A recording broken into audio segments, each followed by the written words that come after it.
මෙහෙමයි ગેස්ට්‍රයිටිස් රෝගියා හරියම අවබෝධයක් ඇති කරගන්න ඕනේ. වාතයේ අධික ආහාර කෑවහම තමයි ગેස්ට්‍රයිටිස් රෝගියෙකුට බඩ පුරව දාන්නේ. ඒ කියන්නේ වාතයේ අධික ආහාර තමයි කොස් පොලොස් හොඳ නෑ.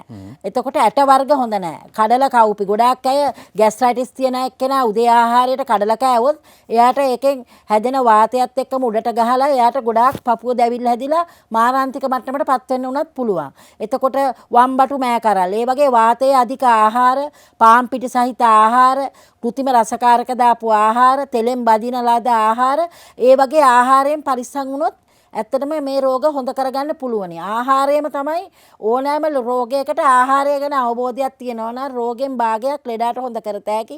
ඉතුරු භාගය විතරයි වෛද්‍යවරයාට හොඳ කරන්න තියෙන්නේ. ඉතින් මේවා රෝග කියලාම තමන්ම ලෙඩෙක් බවට පත් වෙලා හැමදාම බෙහෙත් බිබී රෝගියෙක් වෙනවට මං නම් මං ගාවට එන කිසිම ලෙඩෙකුට කැමති නැහැ. මං කියන්නේ ඉක්මනින්ම ඔයා මේක බෙහෙත් ටික බීලා සනීප කරගන්න හැමදාම මං ගාවට නම් එන්න එපා. මං කැමති නැහැ එහෙම රෝගීන් එනවට. මට ඕන ඉක්මනින්ම කෙටි කාලයකින් රෝගියා සුව කරලා ඒකෙන් ලබන සතුට ලබන්න. එහෙම නැතුව රෝගියාගේට බෙහෙත් කර කර එයාගේ මුදල් ටික අරගෙන මම සතුටු වීමයි මගේ පරමාර්ථය නෙමෙයි. නැති බැරි මිනිස්සුන්ට මගේ පුළුවන් උපකාරයක් හරි කරලා මං කරන්නේ ඒ රෝගියාව සුව කරලා දෙන එකයි.